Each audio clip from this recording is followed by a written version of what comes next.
Well, let's go, I guess. I'm Pengy. We've got Scruff here. We've got Todd here. Hello. Yeah. And this is Pengy's podcast. No script, no problem. Forgot what we was talking about today. Something to do with horror.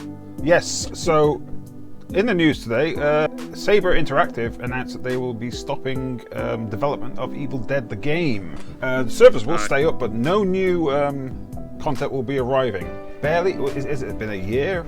Barely a year, is it? It's been about that. Yeah, so, and we're going to talk about how Dead by Daylight has sort of conquered the asymmetrical horror genre and appears to be unstoppable regardless of the license, because Evil Dead is the latest of asymmetrical games which have died.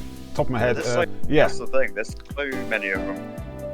Yeah, and they live and die on the community, to be honest, because they're multiplayer only. Yeah. I mean, my biggest problem, hands down straight away, is I'm not a fan of Dead by Daylight by any stretch of the imagination. Anyone that knows me knows I can't stand it, despite really enjoying horror. When I actually got around to playing the Evil Dead game, I was blown away. I was like, this is really goddamn good. Because you felt more involved. Like Dead by Daylight, to me, you don't feel involved enough. You're just doing generators and leaving. Where in the Evil Dead game, like, you actually get to fight the Deadites, you get to, be sneaky and all this stuff. It was great. And then to learn that they're dying and Dead by Daylight continues to live on such a bare bones gameplay actually frustrates me a little bit.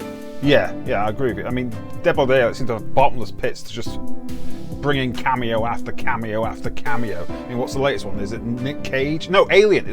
They just announced Alien, didn't they? And yes. By the looks of it, they had Alien and then it broke the game. Yes, which is even better. And by the looks of it, they couldn't get Sigourney Weaver's likeness for Ripley. It's just. Have you seen the Ripley model? Did anyone ever play Friday the 13th? I did. I loved that game.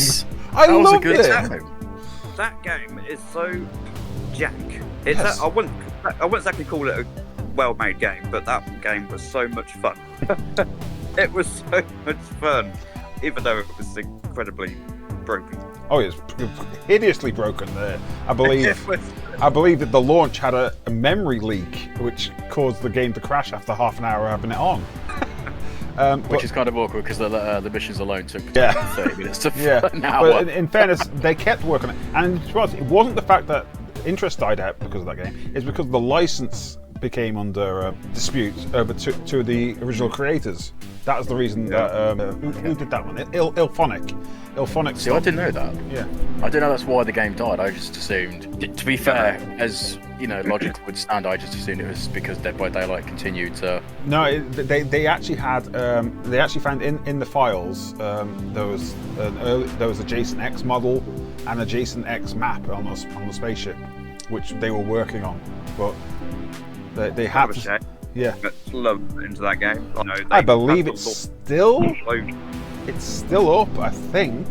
Don't hold me to that, but I believe you can at least still play locally, privately, which was great. Oh, that was another thing. If you play privately or with friends, or because you still got achievements and you still got levels. Whereas Dead by Daylight, it's just like, nope, you're playing with your friends. Nope. No progression for you. I barely gave Dead by Daylight. I will have to go back to it, but I remember playing it a couple of times with a mate. Because that's also the beauty of Oh no, it wasn't actually. I take it back. I was about to say Evil Dead did the same, but it actually didn't. Well, I don't remember. I'll be honest. Evil Dead reduced the amount of XP. You still got stuff. It was just lesser. You still got rewards for messing around with your friends. Exactly. Yeah. Then they introduced a prestige system in the Evil Dead, and you could only do that in public. It was like used. Which it makes sense. It makes sense. I agree. Yeah. But damn them for that. No. But it was like cosmetic stuff. It wasn't.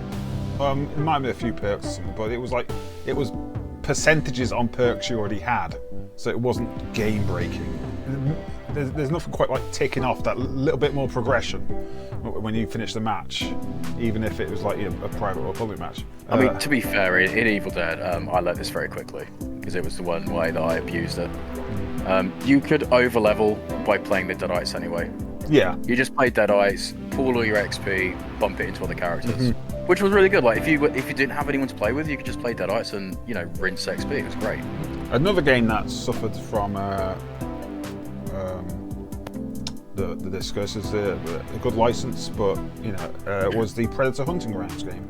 Either of you play that, or watching the gameplay? I played it for a little bit. Yeah. I think I spent 2 or 3 matches, so maybe an hour at most, and I was like, I don't like this. Again, good in concept, but again, being multiplayer only, you were stuck by obviously matchmaking, because everyone of course wanted to be the Predator. So you either had to play game after game after game where you were just the soldiers all the time, or play privately. I mean, that's the thing, though, isn't it, with these kind of games?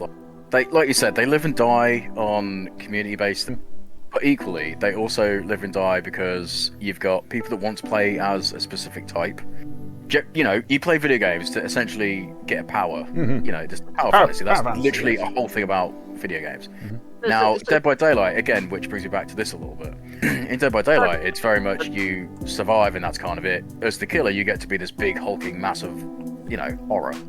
Where in Evil Dead, okay, you were still a survivor, but you had the tools to fight back. And to me, that's where I think it completely outshone, I'd say, Dead by Daylight. And it's just a shame that it's, it's going to take the knee. So I don't know if you guys have tried Chainsaw Massacre. I haven't yet. I've heard good things. It is good, but again, I have the same problem with all the others. It's just following the trend, and I don't understand why they keep taking these horror IPs and then doing, the same online stuff they've been doing that Dead by Daylight as pretty much. Yeah, I agree. I mean, to be fair, it's no different. And this is obviously a topic for a slightly different day, but it's no different the amount of live service games that are cracking off at the moment, and how many are dying because everyone only has so much time, and no one seems to quite understand that despite making them. But like I said, that's more of a topic for another time. It's trying to get sidetracked. Yeah. Too much. Yeah, so you can list them off into... Resident Evil had a go with Resident Evil Resistance, which came bundled with... They had 2 tries at that, not even one. It's like they didn't learn. In fairness, Reverse was more of a shooter, whereas Resistance was the asymmetrical. You could go a little deeper. Technically, there's 3 actually. Think about it, because there was also that god awful Umbrella. That's the one, baby. Oh, Umbrella Corps. We don't talk about Umbrella Corps. We don't talk about Umbrella Corps. Umbrella Corps is what Silent Hill Book of Memories is to Silent Hill. Oh yeah. Yeah, but even Book of Memories is decent on its own. Yeah, do you know what? I'll be honest. Despite it doing whatever it wanted to the lore, it was just dungeon diving, fight monsters. I enjoyed it.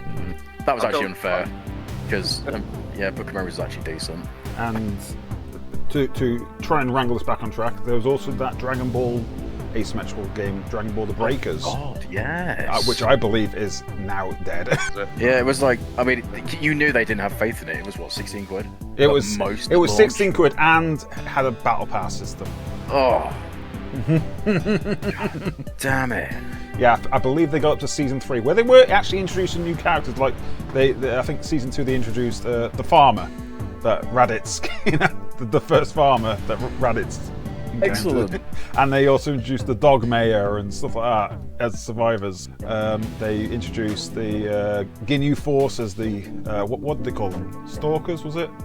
I mean that's accurate. Stalkers and it was the first Vegeta crew. So you had the Cyberman, Nappa, then Vegeta, then the Great Ape Vegeta. So yeah, they had the potential, but unfortunately, as I say, lives and dies on the community. And they actually did the thing where they took it. So at the start of the game, their matchmaking was you can play. It was like, do you want to be the Stalker or the Survivor? So I can't remember the exact name, Hunter or something like that. But then they just went, right, we'll just whack them all in one. And you also can't.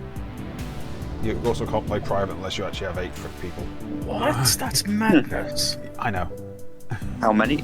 8. 8. Yes, it was an 8. 1v7. So I'm glad that I didn't buy into that. It was one of those I wanted to because it was cheap, and I was like, I do really like Dragon Ball. I know, it's like, again, it's a shame. It's a shame. To be honest, yeah, and I will actually applaud them for doing something new with the Dragon Ball license. I will applaud them for breaking out their mold, because but again, topic for another day. Well, yeah.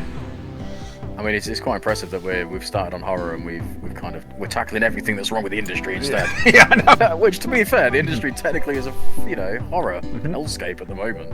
Especially when it comes to Microsoft and oh man, all that stuff that came out the other day. I mean, my favourite thing about the leak from the other day was exclusively that Microsoft again were like, we're going to buy Nintendo. Like, you're not. No. They laughed you out. They laughed you out the office last time. You are not going to get them anytime soon.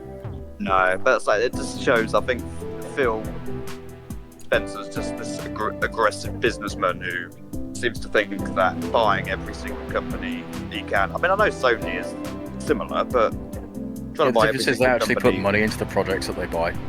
Yeah, whether Microsoft. What have they released so far? Starfield, is it? Is that the only half decent first party game? Maybe, well, questionable when you say half decent. I'm going to attempt to again wrangle us back onto the track of horror. Bethesda is horror. Again, yeah, fair. Speaking of horror, shall we talk about Redfall? I mean, to be fair, we can. I've got a way we can segue back to where we should have been. Games that shouldn't have been what they should have been. Silent Hill, like, what are they doing with that now? I know we're getting a couple new games. We're getting 2 remake, which is just them printing money. In fairness, I'm not looking forward to that remake only because the team behind it. I don't trust. It's Bloober Team, man. What are you on about? It's gonna be great. No. I honestly can't tell if you're being sarcastic. Honestly, somewhere in between. Yeah. Honestly, I'm not sure. I don't truly believe what I say, but equally, I'm like, it'll be good. It'll look pretty at the very least. Yeah. At the very least, really it will good, look really nice. I just don't.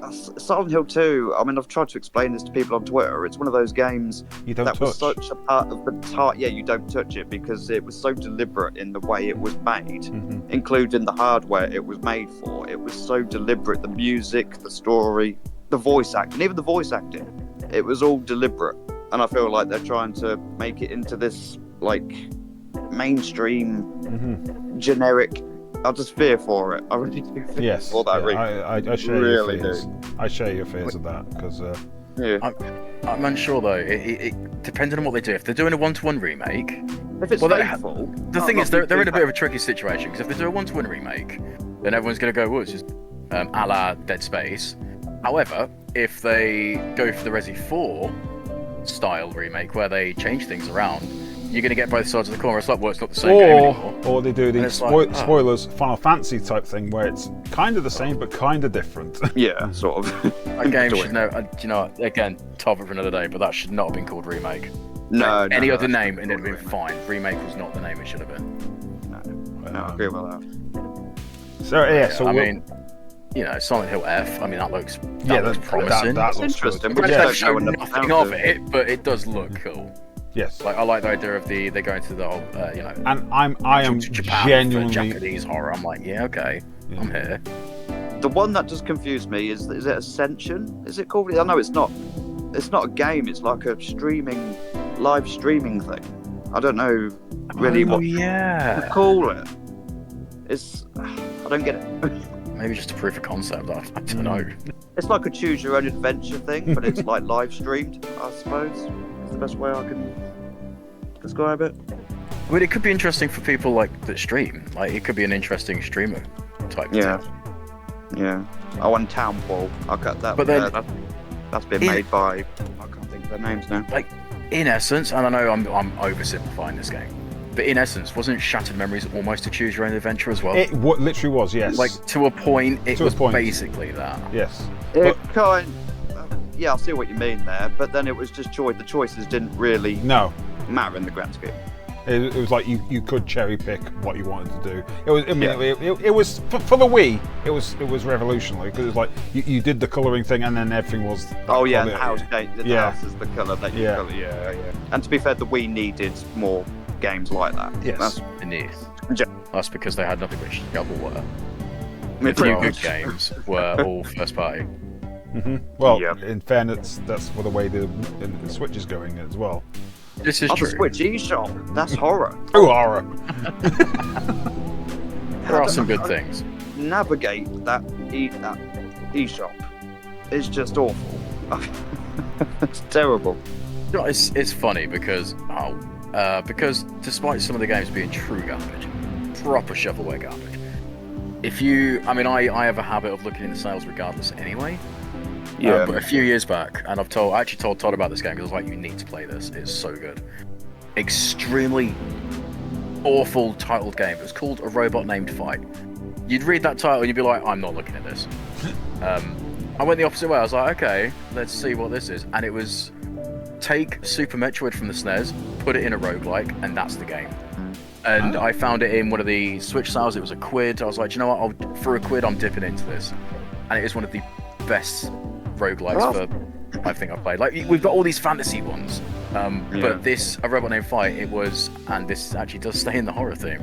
The entire premise is obviously you're the robot, and you are going around this forsaken Earth, destroying all these creatures that have spawned. The giant, not really a spoiler because you can get to the end boss, literally walk straight to it. You know, you might die because you've not picked up upgrades. Yeah. But it's just this giant flesh amalgamation.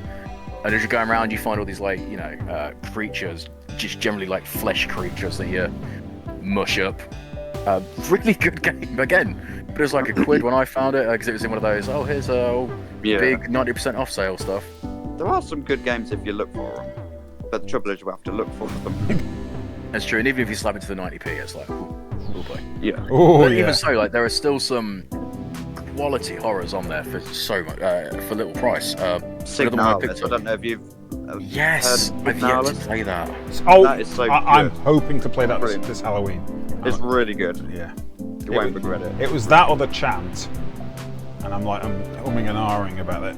But Signalis, you heard it here Definitely first, folks. Here's a question with horror. Do you think it benefits more from first person or third? Oh, Ooh. that's a age-old debate. Because and the reason I ask is because I was playing Resident 8 the other day. Because I recently bought the Winters expansion. Yeah. Started playing obviously the Rose DLC. Because again, never played it before, and I was like, oh, this is interesting in third person. But playing the DLC as opposed to the main game where I was in first person, it felt jarring. Despite playing the entirety of RE4 before this came out. Yeah. So I was already, predisposed back to third person. Jumping into RE8 as obviously Ethan's kid, it was like, this is weird. This doesn't feel right. I think it varies because you remember when Resident Evil 2 the remake was announced. I think they were debating between doing first or third, but I think people, and I was saying maybe don't go first person because people want to see characters that they know. Do you know what I mean? Yes, Like with Resident no, Evil. I mean, you mean that's Leon and Claire have such, they have a iconic look. Why wouldn't you show that off? Exactly.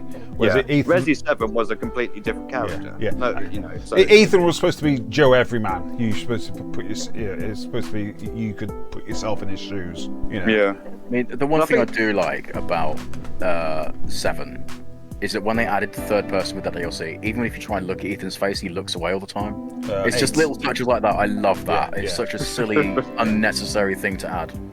Yeah, that is the question. With first person, you can get away with a lot more stuff with first person, sorry.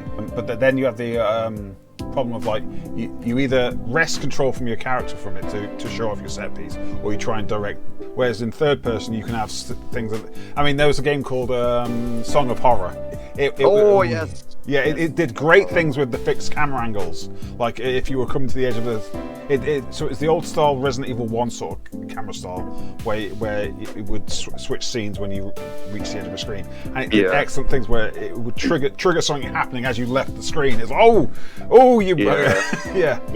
No, I'm glad you brought up fixed camera angles because I believe Todd may have been looking at this about the time that I was looking. I got to review Tormented Souls when it came out a couple of years back, and do you know what? My favourite thing about that game was it went back to fixed camera angles. Yeah. It had fixed camera angles. It was a 2021, 22 Yes, game. I'm aware of the game. And they had cheesy dialogue. The voice acting was awful. Very, very nice. And it was perfect. Yeah. It was so good. It was. I mean, the puzzles were. Whoa, mate, honestly, I don't think I've ever played a horror game where the puzzles actually got to me that much. I'm like, I don't understand what is going on right now. But when you finally get it, you're like, oh my god, why? Why was that a thing? The thing is, once you get into the debate about fixed campers or this sort of thing, you then go on to the tank controls, which is also another debate. And whereas I have no problem with tank controls at all, I can use tank controls, whatever. But the amount of people that just don't gel with them, I'm actually surprised because I find them so easy to use. But then, weirdly, again, going back to Tormented Souls, they handled that perfectly. D-pad was tank control, stick was normal. So did Silent Hill 2 and 3 and 4. Yeah, that's true. That's but 4 was good in its own right. People need to stop dumping on that one so much. Nah, it's the second half. I think people have the most problems with. Oh, the room. Yeah. It just repeats a lot of the stage, doesn't it? It's just like. Ooh. Yeah. Although when Eileen hits enemies with her handbag, I do get a laugh out of that. He's taken off his shoe and he's whacking. It's the enemy that burps when you hit him, but then you hit him so he slides down the stairs. He slides down the stairs. It's like burp, burp, burp, burp, burp, burp, burp. It's so good. Completely it's so frozen. Unnecessarily campy. It's great. It is. And I think, do you know what, I think that's something else that horror has stopped doing as well. I mean, again, granted, I keep saying that, I know I keep redirected straight back to Tormented Souls, but again, it reignited the campy horror that everyone grew up playing. Yeah. It's like just no horror game really does it anymore. Like, you know, I'll say it, as much as I hate Resi 6, it kept a weird campiness to it. Even 5 kept its campiness. 7 went serious. Yeah. 6 is my guilty pleasure. 6 is my guilty pleasure. Yeah. Resident Evil 6. I kind of loved it. It's just to me, it's a decent action game. Yeah. Not a good Resi game, but it's a decent action game. This was the first time I was like, I went, wait a minute, this isn't a Resident Evil game. This is a Biohazard game. Yeah, because to be fair though, even when you say guilty pleasure games, I really enjoyed Raccoon City. I never played that one. Operation Raccoon City. I think I had 3. So we had a team of 3. We didn't have a full team of 4. But again, loved it. Playing that in a team of 4, it was really good fun. Yeah, I played it solo. It was okay. I didn't mind it. It was okay. But you know, again, that's another people game. Another game people dump on. And it's like, well, it's okay. It's not classic horror survival, but it's a good time. You know, I mean, if anything, I was upset there was only 6 levels to it. Yeah. Everyone else was like, 6 levels and the game's over. You ain't got to play it for long. I'm like, yeah, that's a shame because it was good. Well, that was when Resi was going through a bit of an identity crisis. Oh, definitely. It was going through his awkward phase. Definitely. Teenage phase. Like, I'm probably one of the few people that will sing his praises. We might actually get a lot of people that be like, what the hell is wrong with you? Blah, blah, blah, it sucks. I'm like, yeah, but it was a good time and I enjoyed it. Even the multiple endings, like, it didn't need to have 2 different endings, and it did. Granted, one ending was canon and one completely changed everything. Oh yeah, it was like, but spoiler alert for not a very good game, but it was a good time. Spoiler alert, but in one of the endings, Leon was killed. Yep. If I remember rightly, it was actually set it was either just after 2 or just before. It was during 2. It was during. Yeah. Okay, I knew it was around that time frame anyway. Obviously we had Hunk as a playable character. You know, everyone loves Hunk. Yeah. Mr. Like that should have sold it alone. Yeah. Is the Hunk as a playable character, but no, people dumped on it. It was a good time. Yeah. Well, people say that about 6, but I had a good time with it. So. Yeah, I'll be honest. I don't like 6. Okay, like I've never hidden that. I do not like 6. Worst Resi game, personally. Yeah, because it's not a Resi game. It's a Biohazard game. It's Biohazard. Playing it with a friend can be a good time. Oh yes. But then equally on the same with 5. A lot of people don't like 5, and playing that with a friend is a blast. See, I wasn't too keen on Resi 4, and people seem to get a bit up in arms about that. The original 4, not the really. Not the remake. Now that's interesting. Like that genuinely intrigues me. Yeah. What did you like that for? I remember when I got my GameCube, I had Resident Evil Remake ReZero, and I remember looking at Resident Evil 4 thinking, this don't look like a Resi game to me, or something like that. And I don't know what, the first time I played Resi 4, it must have been when it came out on the PlayStation 3, I think, if I remember, so it's quite a while. You didn't even play the PS2 version? Because, I mean, I played a little bit of the GameCube one, and the PS2 version of 4 was superior. No, yeah, I skipped those versions, and I like it. I enjoyed it, I even managed like 100% the whole thing. But as a Resi game, well, yeah, I'll correct that. As a Resi game, it's not my favourite. I think I don't know, it just sort of veered off. I preferred the more classic fixed camera. I mean, you could have had Devil May Cry. Devil May Cry 1 was going to be Resi 4. Yeah, I mean, I like. Do you know what? I'm glad that they took that and they was like, yeah, okay, it's not a game, but we're making it a game. Do you know they actually did that another time? They took another Resi 4 build and made another game. They made Haunting Ground. Haunting Ground. Oh yes, they did. If you can get a copy for cheap, obviously you don't want to be paying 100. Oh no, yeah. Now this is a topic for another day, but yeah, that is a game I wholeheartedly have no problem getting a ROM of, because there's no remake of it. There's no remake of it. You cannot officially give the developers money. Yeah. That's a side note. I've got 3 copies of Haunting Ground, so feel free to have one. yes. I've told you this 1,000 times. I will take it. They're like £100, aren't they? Yeah, I've told you 1,000 times. I will have the copy. I was lucky because they used to be 15 quid brand new on Amazon like a few years ago. So I have 3 of them. I mean, you know what? You've helped me segue elsewhere. Parasite Eve. Never got a UK release. No. Second game did. Yes, I remember importing it for the PlayStation, getting an American copy from a PlayStation way back when. I believe it's now readily available on via digital stores, if I'm not mistaken. I believe mainly American stores it's available. Yeah. How was it? It was. My friend had a American PlayStation account purely so we could get Parasite Eve. Yeah. So it's based on a Japanese novel of the same name, and it actually integrates the original book about halfway through. It describes the events of the first book. There's also an actual made-for-TV movie of the book as well. No way. Yes, I believe it's on YouTube. Ooh. Yeah. I remember watching it way back when. Yeah. I mean, I'm all for more Parasite Eve content because there's not enough of it. Ooh. And I know Todd is a big. I was just about to say, Todd is not a believer in Third Birthday. I enjoyed my time with it. I've never played it. I've heard of it and I've seen a bit of it, and I saw some of the costumes, which I was questioning. It's very questionable. The whole game's questionable. Yeah, it's almost quantum leaping into past events, isn't it? It ruins. It destroys everything. Her character has nothing to do with everything. Has nothing to do with the other games. No. If there's a game I hate, if there ever was a game I literally hated, it's probably Third Birthday. I've said this to Josh many a time. Hang on. I'm gonna do a bit. Keep talking. I'm just gonna do a bit of research. I have a sneaking suspicion there was a 4th. Really? I don't know.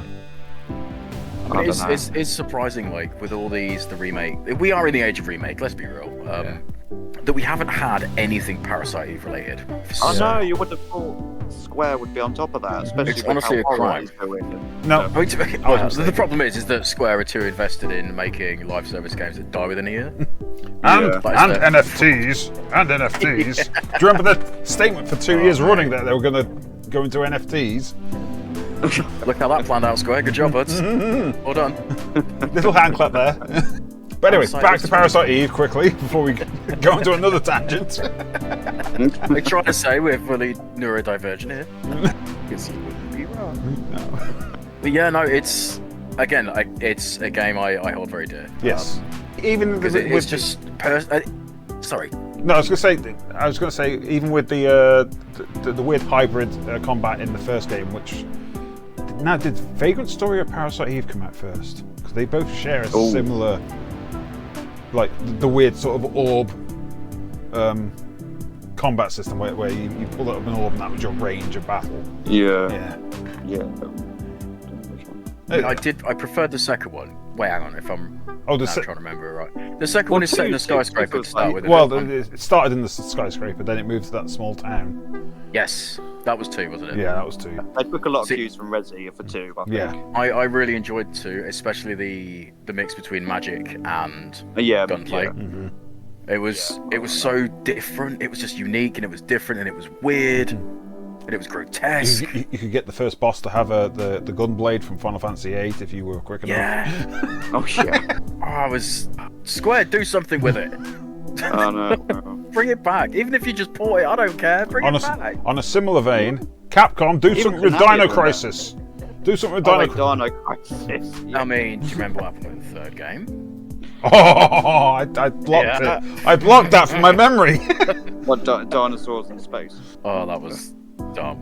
That was dumb. Yeah, but which one do you prefer? Do you prefer the first one, which is more sort of, I suppose, more survival horror, and then 2 is more arcade, shoot? They both have their merits in different ways. They do. Like, I mean, number 2 makes me feel things. I don't know. Makes me feel things, yeah.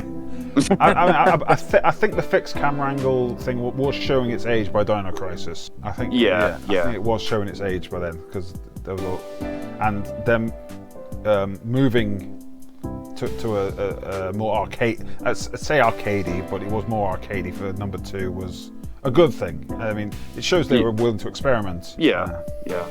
So like the first game had quite a lot of stuff cut or changed. Yeah. But going back to playing like the PAL version, that is actually quite awkward because the tank controls is fine and all, but the way the PAL version just makes it slows to a crawl a lot of the time when you're trying to move. Yeah. Because they did 3D backgrounds as well. They integrated 3D backgrounds so they could do the sometimes panning shots, couldn't they? Yeah, I do like that game. I think what I like most about number 1, okay, it's a bit of a weird way of wording it. Number 1 felt like you was living the Jurassic Park film. Yes. Where number 2 felt it was like a power fantasy of Jurassic Park. That's probably the only way I can word it in the most concise way. No, I'll see what you mean. I mean, I was like, all these dinos, this is what happened, because when you watch films, you always go, oh, this is what I would do. And number 2 kind of lets you live that. It's like, yeah, well, when number 1 was like, yeah, you need to back up and get out. Yeah. I mean, when I first saw the first trailers for Exo Prime, I was like, oh, finally they're doing something. No, it's not. Oh. Yeah, that was a dark day. Why does it look like Anthem? Oh. And then it released and it sucked. And so that was a bad time. Another game that was multiplayer only, which would live and die in its community. And it certainly did the latter. Oh, you released the Battle Pass as well. Okay. But honestly, like when I look, it reminded me. The first trailers they showed off of it reminded me a lot of Lost Planet 2. Yes. And I was like, do you know what? Okay, weird way to go, but I can vibe with this. 4-player silly stuff against dinos. Okay, I'm on board. And then when they showed off gameplay, I was like, oh no, think Overwatch with dinosaurs. I was like, no thanks, no thank you. I'll keep my integrity. But segue to another great series, Lost Planet. Oh yes. Did you know what? People say what they will about 3. I thought that was. I haven't played 3. I'll be honest with you. Entry. I picked them all up for cheap on an Xbox sale, and because they're backwards compatible. And I mean, I'm assuming you've played 1 and 2 at the very least. Yes. So you know how obviously 1 and 2 have completely different. Yes. They're different games. Yes. Yeah, 3 does the same thing again. Yeah. Well, it changes. I could be wrong. Wasn't it the Monster Hunter team that made it? I could be completely wrong. But wasn't it like the Monster Hunter team were given the thing? We'll make a third-person shooter, and then they were like, "Crack knuckles, hold my beer." They made one of the most unique squad-based shooters. I mean, again, that game was only 6 missions long. Yeah. Criminal, because that was so much fun. Yeah. It was completely butchering what the first game had established, but again, good time. I'm just gonna. Then I guess that's where a lot of the problems are, is when it's like, on one hand, it's good that devs are given this free reign, but on the other hand, it's also how far is too far. I'm doing my own citation at the moment. Yeah, okay. Team. Did it not come up with the word team? Brilliant. Yeah. Oh, that's made by a new dev team. Okay. I wouldn't be surprised actually if each game in Lost Planet was made by a different dev team. It doesn't, like, each game doesn't feel like it was the same team ever. But I mean, obviously I'm not going to spoil it because it will spoil if I say too much about the game. Yeah. But number 3 kind of goes for more of the single story aspect. It's a single character in this desolate world type thing, and like emotionally, it's a little disjointed here and there. To say it isn't would be a lie. But what they did with what they were given, And if I recall correctly, they were told this is basically the last hurrah that we want. So the team did, basically, and they was like, well, we're doing this to it. Fair enough. And do you know what? It was, again, I really liked 3. I think I beat that in, I want to say a weekend, which doesn't sound very long, but I didn't stop playing it.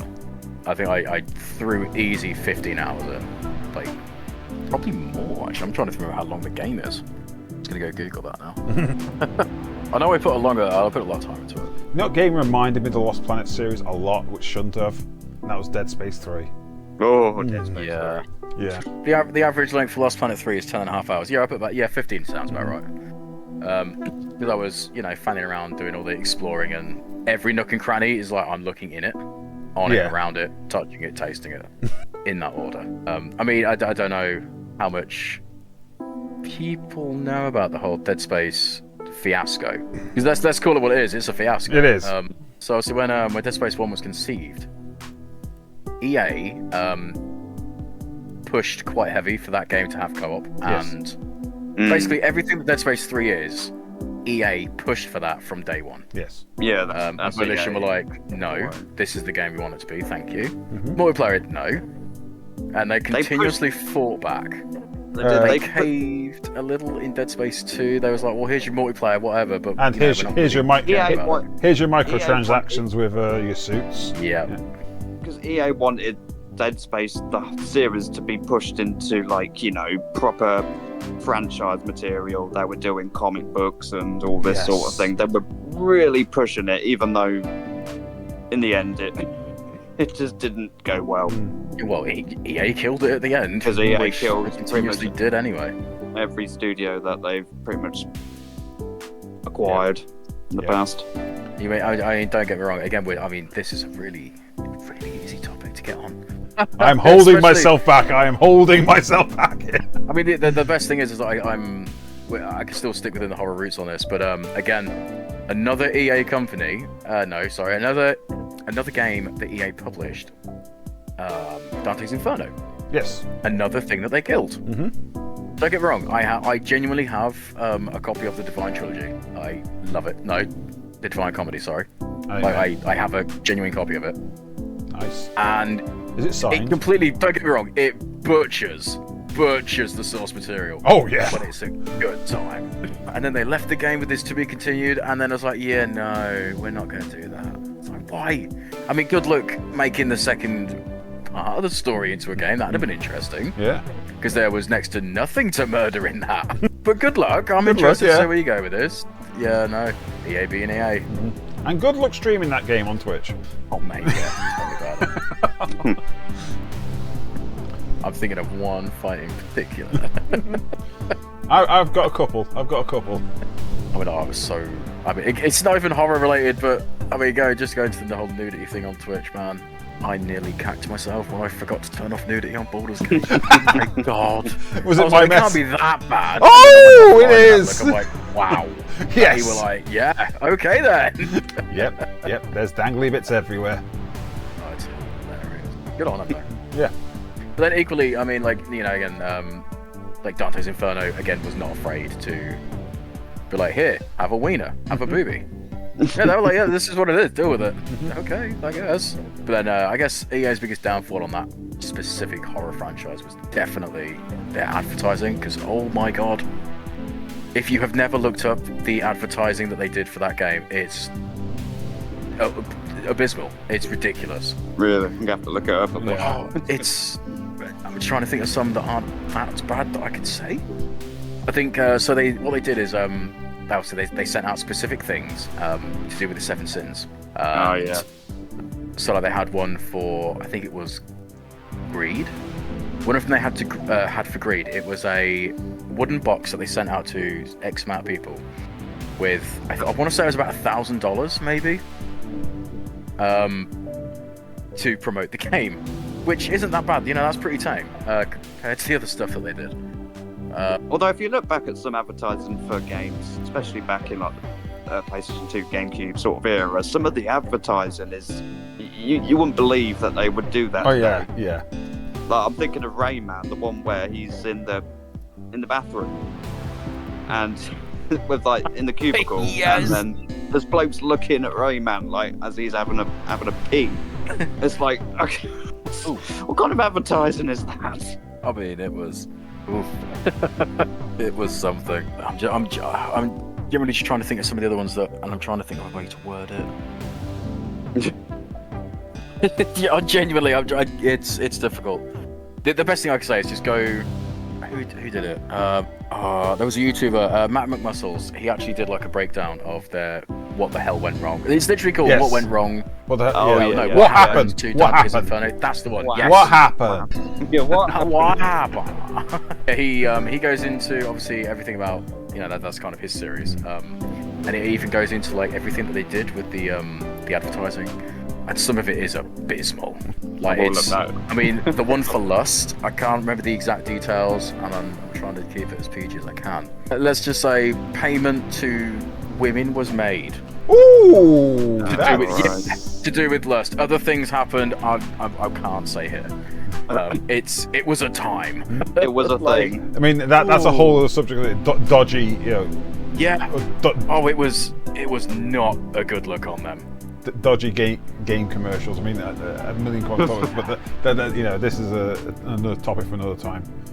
Back to. Every time I think of commercials, I think of the Super Mario World 2 commercial, the American one, where that bloke literally explodes. I have not seen that. I mean, that's Yoshi's story, isn't it? Not Yoshi's story. Super Mario World 2. It was, yes. That's always confused me, is the fact that people knew it as Yoshi's story, or is it Yoshi's story? Is that the title of it? Yoshi's Story, I think, was that? Yoshi's Story was the N64 game. Yeah, Super Mario. Yeah. I think it was Super Mario World 2 Yoshi's Island. Yoshi's Island. That's it. Yes. Yeah, Yoshi's Island. Yeah, that's it. Yeah. Excuse my brain. My big brain. My bad brain. But anyway, to drag us dangerously far back on topic, the new type of horror game that seems to be popular now is the sort of phasmophobia sort of brat style, isn't it? That seems to be. I'm not sure how I feel about it. Yeah, we have, off the top of my head, Devour, Demonologist, Phasmophobia, of course. Phasmophobia weren't too bad. Demonologist is a little different from Phasmo. A little bit. Is it? Yeah. Demonologist is. I've not done my research. I'm thinking of a different game now. I might have just said that, thinking of a different game. I was thinking of the Autopsy. The Autopsy's assistant. Oh, the Mortuary's assistant. Sorry, yeah. Oh no! Whoops. I will shut up. That's another good one. Yeah, is the come on, brain, come on. Shock horror versus the oppressive atmosphere. I think, like, correct me if I'm wrong, but because I was actually thinking about this already. But the difference between visceral horror and psychological horror. Yes. Because both are very effective in different ways. Also, both can be very campy and ridiculous. Prime example, funny enough, is Resi 8, where Ethan loses the same hand multiple times, and it's somewhere between that shock, visceral, but it's also kind of campy and ridiculous. Which again, mini segue, I completely. By the end of Resi 7, I guessed the big plot that happened to Ethan. And then when everyone was playing 8, they was like, "Oh my god, it's like, yeah, you can work that out by beating 7. You don't even need to play 8 to work that out. Yeah. That's fine." I mean, Resi always was based off B movies and stuff, weren't it? So you kind of. Oh yeah. But I miss that. I miss again, which is why I really like Tormented Souls, because I like the B movie ridiculousness of it. Yeah. But again, I'll tell you what. Have any of you guys ever played a puppet combo game? Puppet combo. There's indie devs. They've done. There's quite a few of their games on Switch. They use a lot of games are doing this now. The PlayStation aesthetic, the 32-bit aesthetic. I mean, combo. I'm generally looking. Oh, at those ones. The sort of the faux VHS ones. Yeah. Yes, I know what you mean now. Yes, Paradrill Massacre. I've looked at them, but I've never actually played one. I've tried. They're pretty good. I mean, one I've got at the minute on Switch is Night at the Gates. Night. Oh, I can't remember what it's called now. Night at the Gates of Hell, and it's based off like 80s and 70s Italian horror movies. Yeah. And some of the stuff, because obviously the graphics and that it's all, pixely and blocky. Simplified, yeah. They Simple models. simplified. They can get away with such Yes. such things, especially at the beginning, because at the beginning of the game, you're about to have sex with your girlfriend, and then all of a sudden these zombies come along and literally eat one of her, breast, and eat her breast. But that's it. That seems to be quite popular now. Is the those sorts of games? Yes. That seems to be. Yeah, we had what was I that love one? that so much. That's so dumb. I was just looking at the titles of the 4 games they've got on their website. They've got Babysitter Bloodbath, The Power Drill Massacre, Nun Massacre, and the... Watching a play for the Power Drill Massacre, and it has the worst death scream or killer scream imaginable. It's just so chilling. It's awful. I mean, It's awful. A good awful though. It just. Oh, I'm going to have to find it now, aren't I? I'm going to have to find. I mean, like you were saying about the way horror games are going. It's branched in a really weird sort of cobweb at the moment. So obviously we've got our, for like, I guess I don't want to say old school, but I guess old school horror fans, like we've still got our normal. We got our Resis and we got all that kind of jive. Obviously, as we said, we've got the Dead by Daylight line of things and the 4v1. But just remember what the companies like Capcom used to say way back when: "Oh, horror games don't sell. Horror games aren't, needed." And this was back when I believe that was EA. Yeah. that's when like Amnesia: EA. The Dark Descent came out. Okay, Amnesia. I mean, the company had done a similar game before. I can't quite remember the name of it, but yeah, Penumbra? Penumbra, and Amnesia just again exploded and relaunched the first-person sort of horror genre, didn't it? Yes, it's still pretty good game. It's one of the few games that does actually generally freak me out. Oh yeah. To be honest with you, I don't know if you've played the newest one, The Bunker. No, I've not played the Bunker. I've heard it's very short. It is short, but it's you can replay it over and over again. It's right. But it is good if you ever get the chance to play it. My question is how much can you replay?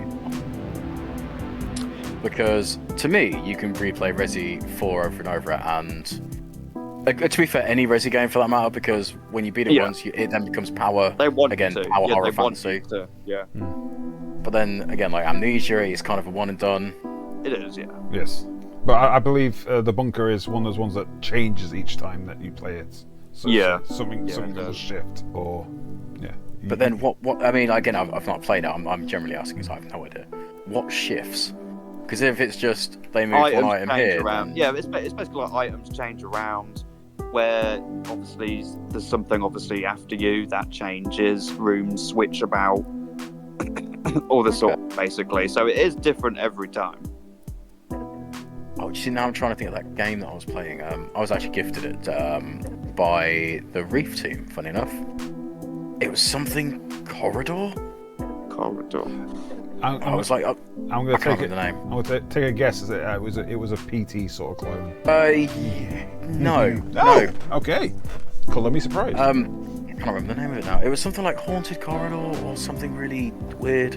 But again, it was the same kind of premise as what you're explaining with like the replayability, but it was just like that from the outset.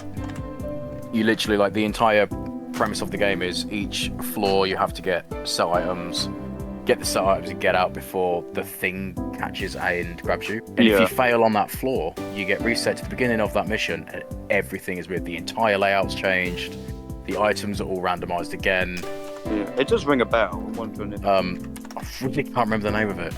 But yeah, no, I was gifted that a couple of years back by Reef Games, the publishers. And again, it's really, I'm sure it's called like the Haunted Corridor. It's got to be something like that. It's the only name that's sticking in my head. But again, it's like it's set in it's a Japanese art style, and so like you're shifting through like your sliding doors, and you find like little dolls and Magna gems. Sorry, magnums. But yeah, it was one of those like, this is a strange horror game, and it's really good. I'm sure it's not very expensive either. Like, I'm sure it's like 10-15 quid maybe. Yeah, insane. But Again, like if you kind of like the whole replay it and everything's different, it's not a bad time. Yeah, I don't mind them. Although saying that, on the same vein, I did buy one I want to say the other month, which it was the same kind of thing, but it's got 2 games in one, and I paid £1 for it on the Switch. Silly price. I'm gonna actually put it up and I'm gonna find out the name of it. But again, same kind of thing. It's the here's your horror game, here's everything that you can do, and when you die, it will completely change. But literally, the sale page for it was like, it generally said no run is the same, and it sticks to it. Yeah, I think Dungeon Nightmares. That's the one I'm. Dungeon Nightmares. Yeah, I've heard of that. Yeah, Dungeon Nightmares 1 and 2. Again, same kind of thing. It's get from point A, point E, don't die. Don't die. Yeah, literally, it's quite straightforward. Shadow Corridor. That's the one I was thinking of. Okay. Don't know why I didn't turn that on sooner instead of racking my brain, but okay. But yeah, no. Again, it's I as much as I enjoy them, I can only play them in short bursts, because as with any horror game, as with any game, let alone horror, when you're doing something and you fail continuously, the scares soon lose, and it's just misplaced with irritation. Yeah. And like when you're trying to do a game like that, and then after a while you're just like, oh, for God's sake, here we go again. And like the scares soon disappear because you're just like, oh, I'm done. But there's not really a lot of horror games that do generally scare me. It does take a lot for a horror game to get under my skin. I'd agree with that. Usually, if the atmosphere is like really good, which is one thing I loved about Amnesia: A Machine for Pigs, which it basically is more or less a walking simulator, but the atmosphere was so good that I ended up loving it anyway. So yeah, I mean, I'm very much in the same camp as you, as obviously outside of here, as you very well know. We've been friends quite a few years, and we've had many talks over horror games. It's like, oh, have you played this? I'm like, no, have you played this? And we'll just go off on tangents for hours about things that we played. Some that are really messed up. Some are like, oh, you might get a kick out of it. See what you think. You might get You might get a buzz. Like genuine scares. It's that. Where do you put that? Because to me, any game that makes me jump scare doesn't count. Because a jump scare is not. It's a fake out, and some games do it really well. I can't think of a single game off the top of my head right at this particular moment. But there were games that will build up all this suspense, and something's coming, and then it dies off, and you're like, oh, okay. It's the anticipation. Yeah. And then when you've calmed down and the music's dropped and you feel okay, then it gets you. And like that, that to me is good. That's good scare. That's a good horror. That's a good. Oh, you got me. Well done. That's one thing the Silent Hill series did really well. Is it didn't rely on jump scares. Well, not often at all. I mean, it was always about the imagery and the build-up and just what the visuals and the storytelling and stuff like that, which is a lot harder to do than a jump scare. Yep. Oh, agreed, 100%. Yeah.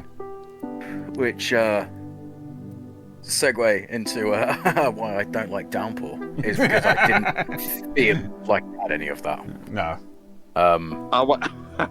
We've had the don't get me wrong. Don't get me wrong. Don't get me wrong. I'll admit, Homecoming doesn't give you that either. I won't lie to you. Homecoming again doesn't do it. Both games are awful at doing that. They don't build suspense. I kind of, I do. Even as much as I love Downpour, I do actually agree with that.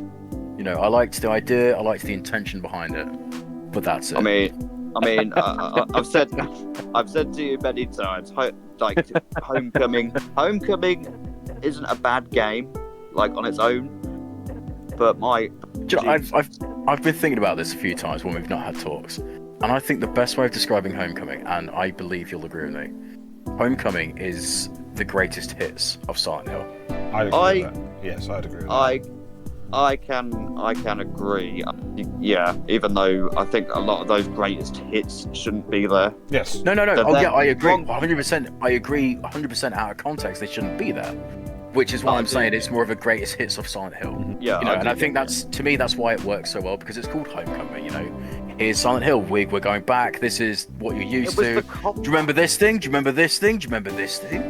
And it was enjoyable because it was like, oh, I remember. Oh, this is Member berries. Member Yeah, berries. I mean, basically, yeah. Member Pyramid Head. I remember.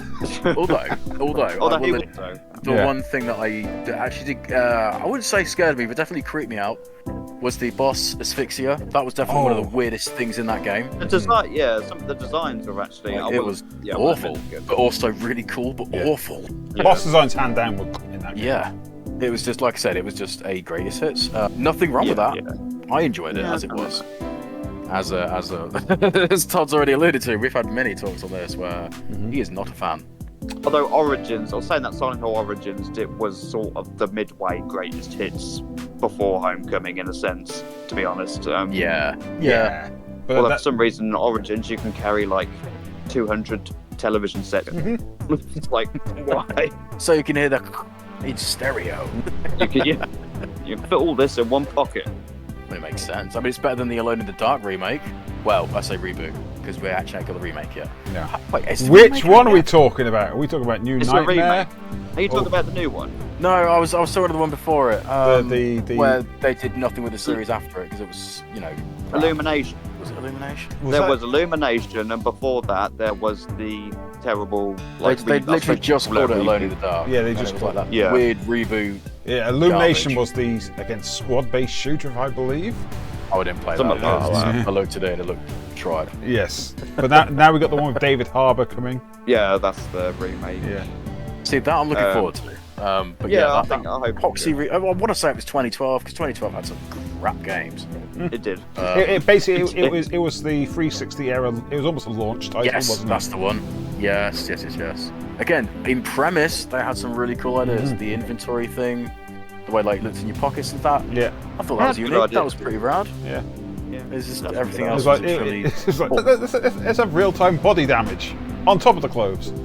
Yeah. And the god-awful driving sections. My god. Oh. In fairness, it was only 90% of the game. Right, I think we should wrap it up now. Final thoughts? I've got to cut this out. No, apparently. No, apparently not. I'm thinking about something like, do you have a game you would recommend that's you don't think gets enough love? Ooh. Doesn't get enough love. Ooh. See, I want to say it just to wind up Todd. Depends what. I kind of want to say Third Birthday. It's not as awful as people like. It's not good. Don't get me wrong. The gameplay. The gameplay isn't that bad. If you play as a standalone and you ignore everything else Parasite Eve has ever done, story, characters, and everything, it's okay. It's not bad. I've played worse. Played a damn sight better, but I've played worse. I mean, I've got a handful in there, but I'm going to pick one. I'm going to pick Darkwood. It's a little. I love Darkwood. Oh, there we go. Yeah. So good. I don't need to explain it then, do I? Do you know? I remember getting that in early access before they were charging for it. Oh, I loved it. Yeah. I think I've bought it across two different. I actually ended up buying it on the PC in the end, and then I bought it on the Switch just because I wanted to play it. Yeah. No, I did the same. I did exactly the same. I think I did 360. No, Xbox and Switch. Yeah. Great choice. Todd, I know you've already said Signalis, and feel free to say that again if you're willing. I'll probably. I think there's quite a few, but like you, I'll just pick one. Actually, I'll pick one that we've talked about, Haunting Ground. Oh yes. I think that game. I don't know what Capcom are doing, but Capcom really need to either re-release it or something. Remaster it. That is a great little survival horror. It was actually going to be another Clock Tower game before. It was, yeah. They lost the license. Yeah, Clock Tower 3, which came out before Haunting Ground. That's another one. I'll just throw that in there. Yeah. I think that's bonkers. It is a bonkers horror game, but it is actually quite good as well. Yes. So, yeah. Sing us out, Pengy. not literally. No. I mean, I was just having a genuinely serious thought, and I believe there's fan translations now for it. But if you've not played it, it's called. I want to say it's Home Sweet Home. Sweet Home. Or it could be Sweet Home. Yeah, I'm not sure if it's Home Sweet Home or Sweet Home. But the Korean it was the one. precursor to Resi. Oh, Sweet Home! Yeah. Sweet Home, yes. Yeah. If I genuinely had to recommend any game in series, it's not to wind up other people. Definitely Sweet Home, because it is a weird time. The NES game. Fantastic. But even on the NES, even though it was only 8-bit, the creature design of that were phenomenal for what they were. Okay, here's another random fact. It's a good one. Here's another random fact. It was actually developed with a film at the same time. There's a film. Yes, I've seen it. Yeah, I liked it. Which is they're both based on the same thing. Yeah, they're both written at the same time. Doesn't surprise me. Which I know we're getting near the end, but apparently we're not. Is when they released that Netflix series of Sweet Home. Yes. And I got really excited. I was like, oh my god, oh wait, no, they're not. It's based on a manhwa. It's completely something different. Yeah. I got really excited because I thought finally they're resurrecting this, and they didn't, which was kind of gutting. Yeah, really. I thought the same as you. Yeah, I did. When I first saw the trailers and stuff. Yeah. I mean, granted, Resi essentially took that and ran with it, which is probably why the original. I don't know who owns the original IP for that, but it's probably why they've never done anything with it. It's like, well, Resi based it on our stuff, and they've done this with it, so let's just leave them to it. Yeah. Okay. But but I think how to end it. How do we end this? Well, this has been episode 1 of Pengy's podcast. No script, no problems. Definitely there was no script. That's Good luck to whoever's editing this. Oh well, that's you. I mean, to be fair, we've done this obviously specific podcast to branch the TYG brand outwards a bit more. Obviously, anyone that I guess most people that would know this podcast, there we go, podcast. Obviously, this is under the TYG banner of things because we've got the magazine, we've got all our streamers. Obviously, we've got Scruff here that streams. Hello. We've got Todd here as a fellow writer as well. Obviously, all three of us write for the magazine. Yep. And we're putting our fingers in other pies now. We've got other projects in the back burn as well. Not sure if I can say them, so I'm not gonna yet. No. We'll leave that as a surprise for future. I guess any final thoughts? I know we've already had pre-final thoughts. But that was the pre-game. We're not. Final thoughts. This is Final Thoughts New Game Plus. No, all right, fair enough. Then. Well, answered that. Yeah. Put us on the spot. It's not like we're ad-libbing for an hour. Right. In that case, I guess podcast out. Hurrah for that.